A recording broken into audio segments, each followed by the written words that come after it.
Hello, and welcome to POMA Does, a podcast produced by the Pennsylvania Osteopathic Medical Association. We provide a voice for osteopathic medicine and share insights on issues important to osteopathic physicians, residents, and students, as well as those who embrace the osteopathic philosophy. POMA's mission is to promote the distinctive philosophy and practice of osteopathic medicine in Pennsylvania for our members and their patients. Thanks for tuning in. Hello, and welcome to the latest episode of the POMA Does podcast series, sponsored by the Pennsylvania Osteopathic Medical Association. I'm Rebecca Wolff. I am a third-year medical student at LECOM. I got involved with POMA my second year when I was the president of the Student Osteopathic Medical Society. And then I served as the medical student trustee on POMA's board of trustees, and I'm on a number of their committees as well. This past year, I got involved as the national trustee for SOMA. I am the region trustee for Region 1, and I oversee 8 medical schools now, all in the Northeast United States. And that is a little bit about my leadership journey. Today, we are going to explore the leadership journeys that 3 osteopathic physicians from Pennsylvania have taken as members of various national medical organizations. Today, I'm privileged to be joined by Dr. Carol Henwood, Dr. Thomas Costello, and Dr. Thomas Dardarian. I'd like to start by asking each of you to briefly share your leadership journey. And Dr. Dardarian, I'll start with you. Thank you very much. And also congratulations to you and your position with SOMA. You know, we couldn't do what we do without SOMA. So it's a great thing. So you're going to have a busy year. Do well. My journey started right after finishing residency. I got involved in the American College of Osteopathic Obstetricians and Gynecologists. I had a poster presentation. From there, I started going to meetings, and I wound up falling in with a great mentor who was a maternal fetal medicine specialist who was also at my residency program. And he sort of took me under his wing, and through there I got involved and then became a board member. And then after becoming a board member was, president of the college. So that's sort of, I think we'll go into it deeper later on, but sort of, past president of the American College of Osteopathic Obstetricians and Gynecologists, and happy to be here and get ready to share that full experience. Thank you so much. Dr. Henwood, would you like to talk a little bit about yourself? Certainly. It is an honor to be here and sharing memories and experiences with this great panel.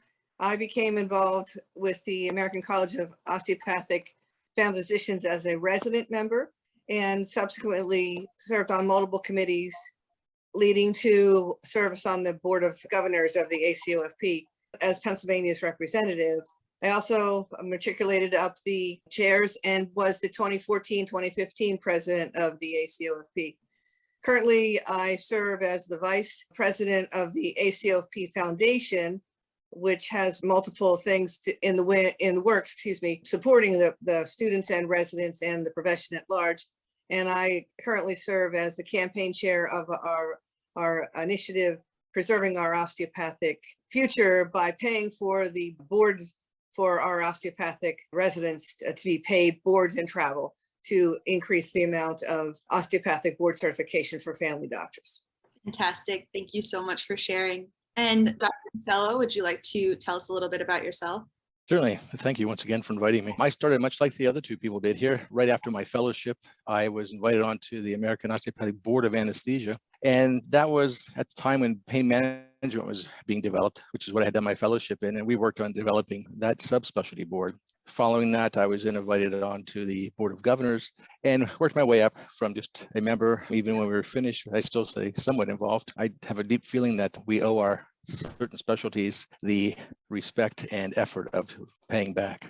Thank you. So coming from just the medical student perspective and people listening that are like me, what is being involved in leadership? What has that done to help you as a physician and to develop your skills as a lifelong learner? I have had many incredible relationships with having more than one mentor, but really learning what I think are the keys to leadership, which are opportunity, inspiration, and then responsibility to give back. So I was fortunate to be taken under Michael Avalone Dio's wing as my first mentor.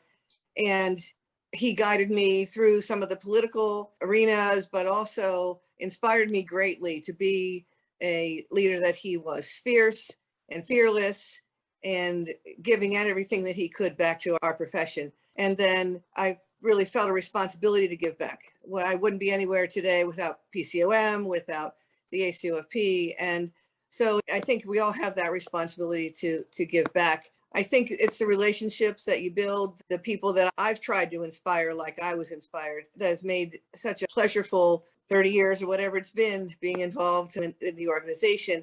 And I think as a student and moving forward as a resident and then an in-practice physician, if we all can keep these same values and the same experiences, that there will be an ACOFP and an ACUG and a College of Anesthesia for many, many generations to come. But everybody needs to be involved. It's our responsibility to give back. I think that's very well stated. Thank you so much. Doctors Dardarian and Costello, do you have anything that you'd like to add to that? Sure. I think that what it does for the individual getting involved in these situations is it gives you a much clearer understanding of what goes on behind the scenes. It's so easy for us as members of these organizations to grumble and gripe and question as to why are they doing certain things. But when you have the opportunity to see it from the other side, you realize how much is involved in every decision that comes down the line. And that's probably the biggest thing you'll get out of I got out of being on this side of the equation. Following that would be just the meeting of other colleagues, and as I was president, we were switching to the ACGMA, the ACGMA group. And so it gave me an opportunity to meet our MD colleagues in the same positions that we were in. And that was probably something that wouldn't have happened 10 or 15 years ago. I think that's really true. In my leadership experiences, it's been so different being a leader in medical school and getting to work with and talk to physicians. I know that other students that are at my school that maybe don't have any leadership role, they don't get to do something like this and get to see what your life will be like, in the future. So I think it's definitely the relationships built are very cool. Yeah. Dr. Dardarian, do you have anything? Yeah, I'd like to just sort of piggyback off of that. I think that one of the greatest things one of the things that helped mold me as a leader was really the ability to listen and the really ability to meet people from different walks of life. I'm an East Coaster, right? I was born in Maryland. I went to college at GW in the city. I did go to Kansas City for medical school, but I was really only there for 2 years and then came back and did my third and fourth year through PCOM, did my rotating internship at PCOM, did my residency at Pennsylvania Hospital. And so I really didn't have a great grasp on what life was like for the OBGYN in the Midwest, or what life was like for the OBGYN in the Southwest, or even in the Northwest and things like that. And as I developed and I got onto the board of trustees, you start to meet different people from different regions, and you really start to get a greater understanding of, again, how, as Dr. Costello said, sort of how these decisions are made. And they're made because it affects, in totality, all the different OBGYNs or all the different family practice physicians or all the different anesthesiologists across the country. So just because in Philadelphia, there's 7 medical schools and a maternal fetal medicine specialist on every corner, and the ability to get a blood drawn where you can just walk out of your office and get blood, or even have blood drawn in your office, it's not like that everywhere else. I think sometimes we take for granted what we have and don't really realize that in other places, medical care isn't as accessible as it is here. Some people have to drive further. They don't have, one thing I remember was in speaking with a physician was, they didn't even have a rep for the newest, laparoscopic instruments that would come into their hospital. And so what I really learned was the ability to listen, to take that in, process, and realize that there's a much greater world than the Northeast corridor, because that's pretty much all I knew. That's right. Medicine's a team sport, and we're our best team when we know as much as we can from as many different areas as possible. Right. And honestly, just also different ways of viewing things and different ways of handling things. I always joke, but I was kind of blown away. First time I met someone and I said, hi, how are you? And they said, oh, I'm doing well, thank you. And how are you doing? And I'm like, wait, nobody on the East Coast ever asks you back, how are you doing? Wait, that's I was totally caught off guard. I was like, wait a second, hold on. So in SOMA meetings and when we work with the AOA, I sit next to the Region 2 trustee, who is Southeast United States. And so I joke whenever I have to go away to a conference and I come back with a Southern accent because it's so different having to talk to someone else. So I need to do my due diligence and ask you all the flip side of the coin. What is the hardest part about being in a leadership role and balancing that with your career? I guess I'll start with that one. So for me, the time commitment, right? That's obviously a big one. Now it's a little bit better with technology and Zoom and with able to do phone meetings and things of that nature. It is a little bit better. You know, I was president pre-COVID, the year before COVID hit, and I think I counted the days out of the office. And in my practice, I get 6 weeks vacation plus 1 week of CME, and I used all that time on my leadership duties in ACOG, whether it was going to meetings for the AOA, meetings for the allopathic side for ACOG or ACOG, board of trustees, AOA, House of Delegates, those kinds of things. So that was, you know, you lose that year from your family. That's probably, that's the bad side of it. Yeah, I definitely get a lot of frequent flyer miles. For sure.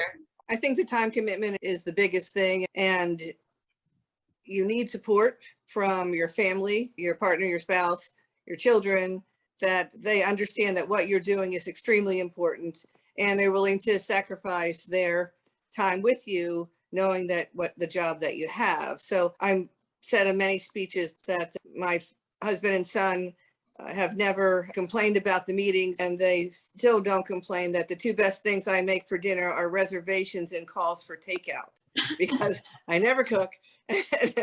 Only because you don't have time to do that, you know, in general. So I think you need it in order to be able to accomplish this. You really need good support at home so that you can go out when you have to, and then the weekends you make up because you were away, those kind of things. But in the end, it's the greatest honor I think you could have, to be president of a national osteopathic organization. I agree with Dr. Henwood. It's the time commitment. There are many days I was sending emails out at 1 o'clock, 1:30 in the morning, just to try to get things finished in a timely manner. I think once you start in the position, you realize what an obligation you have, and you really want to give your best. The other thing I think was a flip side is you have to learn to give, that everyone's opinion is equal. And even though we may think we know what we want and what we do, we owe it to other members to listen. That work to learn to do that. And I think it's a skill that's well practiced and it will serve you. Thank you. Yes, I think that is something that I've been learning, definitely the time balance with having a national leadership role. And then I just took my step 1, level 1. So balancing studying the boards and that was difficult. So it's good to know that learning my time management and practicing it now will help me in the future when I pursue leadership. What do you think your next goal for yourself is as a leader? Where are you going from where you are now? I think Dr. Costello, your turn to lead. Sure. Okay. Well, mine's probably different than Dr. Henwood or Darian. I just retired from clinical practice. I'm still active with the POMA, and I'm active with the Florida State Society as well. I'm starting chapter 2 of my life. I'm going to go back to school. So I still enjoy volunteering for the state medical associations. I get to keep my hand in it. I still stay in touch with the current president and sort of act as a sounding board. You know, once in a while they'll ask that question, what would you do? And so that's my situation personally. That makes sense. So once you're a leader, you're always a leader. You're there to be the bench coach if you need to be, and they call upon you. But you have to remember, don't offer unsolicited opinions. Someone else's leader. I've kind of taken that step already, moving on to the foundation, and we are near the completion of a $2 million capital campaign to support the osteopathic board certification. And I think that's one of the most important things I'm doing now, is trying to preserve our osteopathic distinctiveness through certification and through getting our message out. We deal with our allopathic colleagues all the time and combating the idea that osteopathic family medicine residents anyway should have to take the allopathic boards and not their DO boards. So, you know, I'm passionate about that, and I'm so impressed and grateful for the way that not only the comms, the individual doctors, the state and organizations are really standing with the ACOP Foundation, recognizing that preserving our distinctiveness is going to go a long way to preserve the profession. That's my Zoom calls and travel right now. I'm going to be in California and a bunch of different things coming up in the fall, but But like I said, it's so gratifying to see the number of people that really in their soul believe that osteopathic medicine is the best kind of medicine and that the average American deserves to have an osteopathic physician as their doctor, whatever their specialty is. So having fun doing that. That sounds fun. California in the fall will be nice. The weather here turns cooler and you head to the West Coast. Dr. Dardarian? Yeah, so currently I'm sitting on the board of POMA, so there may be a leadership opportunity there. We'll see. You never know. And then, like Dr. Hemel was saying, in ACOOG, when you finish up through your run through the board of trustees, you move on to the Medical Education Foundation. So I sit on that board as well. So I got, a few coals in the fire. We'll kind of see how it all plays out. But to what Dr. Costello was saying, I know, we had our mentors, and then we moved into leadership positions, and then now we have our mentees, and our mentees always drag us back in, right? They'll always call us and say, hey, look, I'll be honest, I think everybody knows what's going on in Roe v. Wade and access to care for women's reproductive rights in America. ACOG has to take a stand and be a leader on that. And my mentees are now making their way through the ranks. So they're, calling me, and we're talking about position statements and how we're going to write things. And that's giving back, right? That's part of what we talked about earlier about giving back, is you just, so you're never, you think you're out and they always drag you back in. Which is good to hear. When I finish up my term as the National Region Trustee, I've been thinking about how I will continue, what avenue I will go down next, probably within SOMA or POMA. So it's cool to see that even though your position, your time in your position is over, everybody is still finding a way to be involved, which I think is interesting. Well, I think a good mentee or someone who wants to come to the ranks really will try and glean information from their, I don't want to use the term elders, their predecessors.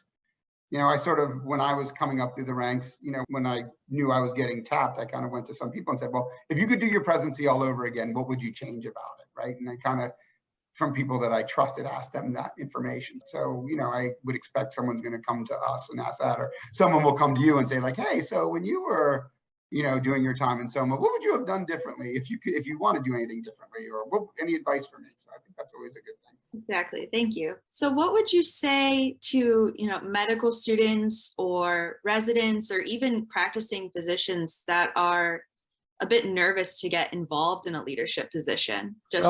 I would say, don't be afraid. Don't be afraid to demonstrate you don't have the knowledge, or don't be afraid you may make a mistake. I think it's so important that you really stand up for the profession and become involved, because without dedicated involvement from its members, we'll just sort of wither away. And that has happened to some of the organizations over the past. I think now things are strengthening once again, but it all depends upon the members. I can tell you now, I'm more proud to be an osteopathic physician than I ever have been. It's a wonderful profession, and you need to participate and you need to give back and be a part of it. Medicine is not a passive career. I think that's well stated. I agree. I agree. I want to give you all an opportunity to share something that I haven't asked you that you think would be valuable for anyone listening to hear, whether it be your leadership or advocacy shining moment, or a fun little mantra that I can stick in my brain, anything that you wanted to share. So I would just say, for the students that are listening, get involved in the National Student Society. So for us, we have ACOOG NSS. You can find us on Twitter. You can find us on Instagram. I don't know if we're on Facebook. I'm not sure about that. I'm sure we are. And then if you're a resident, then there's also the residence thing. And then you can be a resident rep to the different boards or the different committees. Students and residents are our future. Students are our future. I think we, as a collective, realize that we need to keep the profession going. We need to engage you all, y'all, as we'll say, right? And bring you into the fold and listen to what you have to say. And, times they are changing, and we need to change with the times. And so that's what I would say for anyone who's listening that is a resident or a student. And even if you're a young practicing attending, find someone that is in a leadership position, come up, introduce yourself, and just say, hey, I want to get involved. I'd like to be involved. And there's some work that you have to do on your part. You have to fill out a form. At least that's how it works in ACOG. You have to fill out a form, and you pick I want to be on the continuing medical education committee because I work in academia, or I want to be in the government affairs because I'm really interested in politics. And, we try to find spots for everybody. And then my last thing for me, I advocate. My life is my sort of second career is about advocating. I advocate for women's health as much as I possibly can. I think you got to advocate for your patients. And I think that goes back to why, as Dr. Costello said, medicine is not a passive activity. And we need to be there for our patients. And part of the way we do that is through our societies, our state society, and our national societies. Thank you. It's been extremely gratifying for me to have held these leadership roles. And at the end of the day, you can look in the mirror and say, I made a difference today, not only in my patients' lives, but in the organizations and the profession. So, that may get you through the long nights of call or studying for boards or running down the airport hallway because you're late for the next plane, but it's extremely gratifying. And I would encourage everybody to get into a leadership of some level. And who knows, maybe there's, future president of, what are you going to be, Rebecca, on this call? Well, I agree with Dr. Henry. It's extremely gratifying to be honored to be asked to be in these leadership positions. And, we've emphasized how much work it is and the responsibility, but there's a lot of fun in it too. I have to say, you meet colleagues, you make friends for the rest of your life.